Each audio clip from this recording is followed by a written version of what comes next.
Bago tanghaling kampyon ng Mubadala DC Open, malalaking pangalan sa tennis ang binangga ni Alex Ayala. Sino-sino nga ba sila? Yan ang agenda report ni Anton Rojas.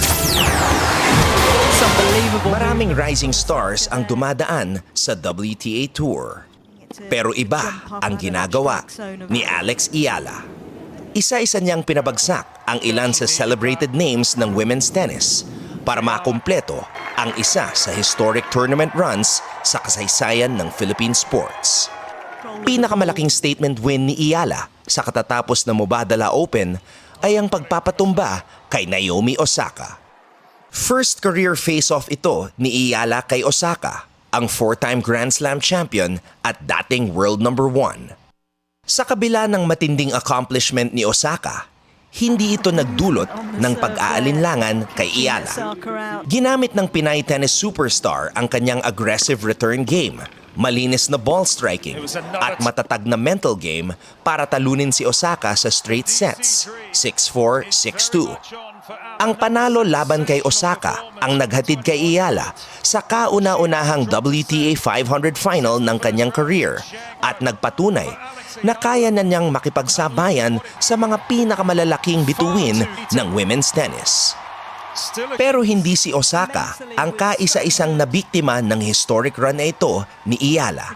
Sa pagbubukas pa lamang ng tournament, bumangon si Ayala mula sa isang set down para talunin ang Olympic champion at world number 6 Zheng Qinwen 3-6, 6-4, 6-2. Sinundan ito ng isa pang comeback kontra sa defending champion Leylah Fernandez 6-2, 7-6. Pagkatapos, tinalo niya ang dating world number 3 Elina Svitolina sa straight sets 6-3, 6-4. At matapos ang panalo kay Osaka, isa na lang ang natitirang hadlang sa kanyang historic aim. Sa championship match, hinarap ni Ayala ang top seed, hometown favorite, at world number 3 Jessica Pegula. Matapos maiwan sa unang set 4-6, muli na namang ipinakita ng Filipina ang kanyang tapang at tiyaga. Sinungkit ni Ayala ang second set 6-4 bago tuluyang dominahin si Pegula 6-love sa deciding set para angkinin ang Mubadala DC Open title. It's Ayala's magical moment. 5 malalaking pangalan, 5 malalaking panalo, at isang makasaysayang WTA Tour level singles title para sa Pilipinas ang naghatid ng bagong tennis darling ng mundo, Alex Ayala. Maraming salamat mga kababayan. Maraming salamat.